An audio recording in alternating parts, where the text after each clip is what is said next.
Hello, everybody. Well, congratulations. You are on the final week, the final stretch of this quad and this semester. And as you all know, this has certainly been a strange time with the shelter in place and stay at home and the quarantine and pandemic. So, um, just want to congratulate you for a job well done and persevering through this. It's been a pleasure to uh, have you in class, if you will, through the Zoom, through the computer screen, and the YouTube videos, and hopefully we can stay connected in the future. Professor Nelson and I have had a pleasure to serve you throughout this professional skills. So this is my final lecture to you. Just a few things that I want to share with you. Basically, some tips, some workplace conduct. Uh, Talk about some concerns that I think might be valid, but I think you're better prepared than what you think you are. And I'll just wrap up my final lecture here with you on some of those topics. But before I move on to some of those topics, I kind of want to give you my perspective. I know Jessa had provided a lecture about drinking. Brad Fenske's perspective, all right, here in a minute. Stick to your convictions, all right?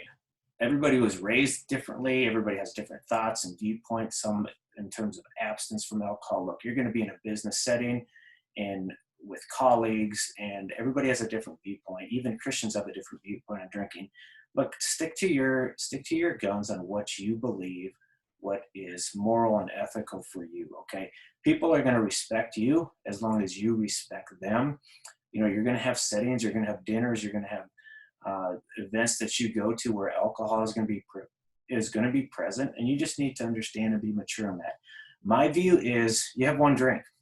That's it, one drink. And I don't believe in having hard liquor. Okay, that just leads to things that hard liquor leads to, and I just personally don't go there. I don't think you should go there in your personal or in your professional settings at the job. Next thing I'd share is have an exit strategy. Have something in which you can leave. Do your business that you need to, do your networking, tell the boss, tell your supervisor, hey, I've got to go do X. I've got to meet my spouse. I've got to pick up a kid. I've got to do whatever. Have a way out. And the last thing I'd say is there's this phrase that people say about drinking with the boys or drinking with the girls. Or my view on this is there's a difference between drinking with your team and having a drink with your team. All right, it's a subtle difference, maybe a play on words. Look, go have a drink, but if you're drinking with them and you're having multiple drinks, okay, I think you're going down a road that you don't want to go down. So anyway, Brad Fenske's perspective on that. Hope a couple tips you can appreciate in that.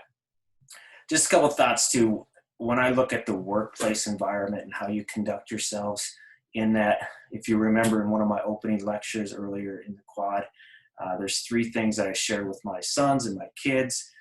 And I think these are just principles that are really good to live by. You work hard, you have a great attitude, and you're a team player.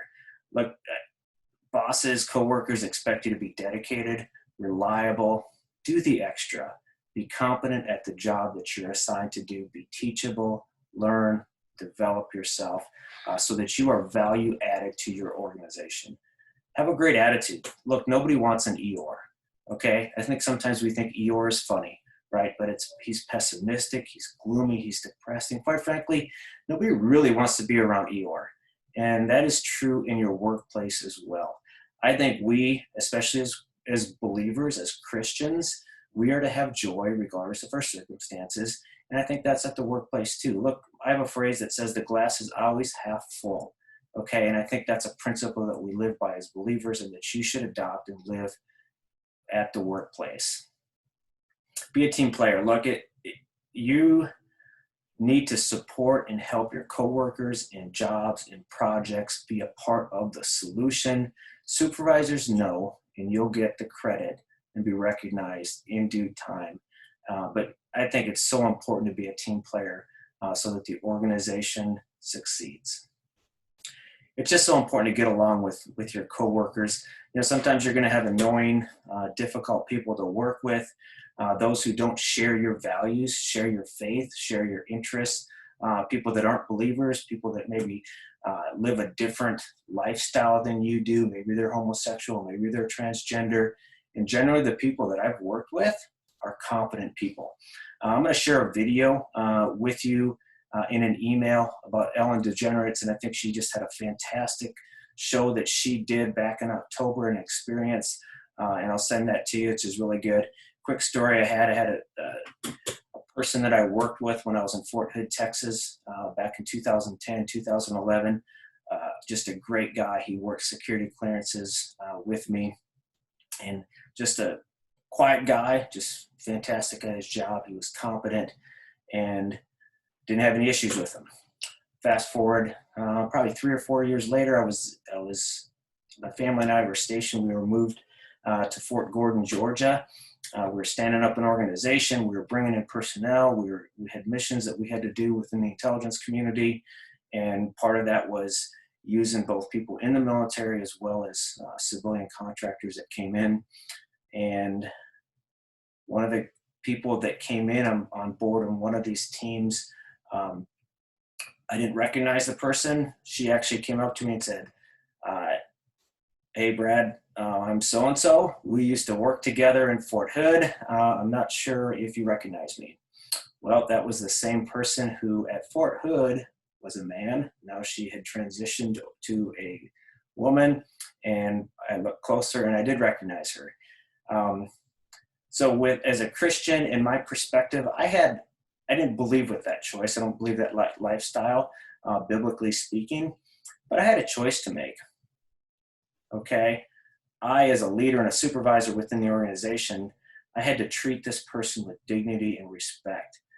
She was very competent at her job. She briefed well, she did well, and there was no reason that I should take anything personal or be biased. You're going to be confronted with situations that personally you may not agree with and you don't believe in, but that doesn't mean that you can't get along and that you can't work with your coworkers. So just keep that in mind going forward. What are some things that concern you about an internship, about get your first job within the business professional world? There's a survey that was done by the business department on different things that might be of a concern to you as well. Will you make enough money? Will that salary provide you enough to pay your bills, to pay off your student loans, your mortgage, your rent?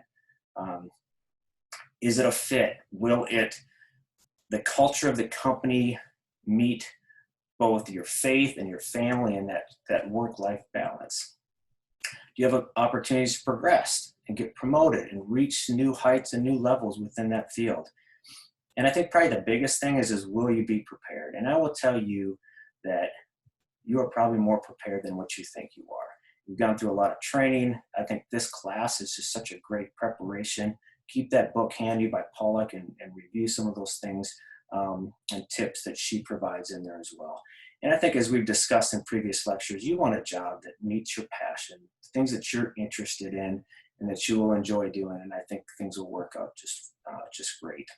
A couple final tips. I'm just going to kind of rapid fire some of these at you. Knowledge is power. Continue to research, figure out your job types, your salary, your benefits, the career fields that you want to pursue. Who knows you versus who do you know? Okay, networking and getting out and building those contacts, both professionally and personally, are so important. Look, control what you can control. Okay, keep your resume updated, practice your interviewing skills and your networking, build your wardrobe. Okay, make sure that you are dressed right for the occasion. Continue to seek mentorship and advice. Be teachable. Be willing to learn. Be willing to self-develop. Ask questions of someone you can trust and will be honest with you.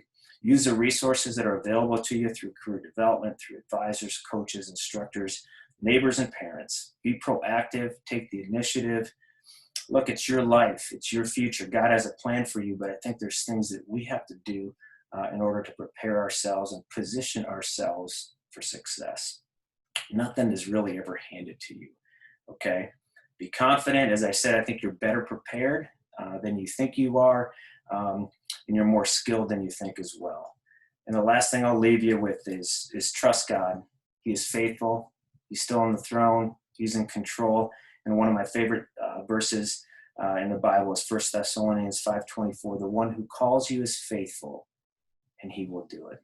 It's been a pleasure having you guys in our virtual class. God bless you all, and take care.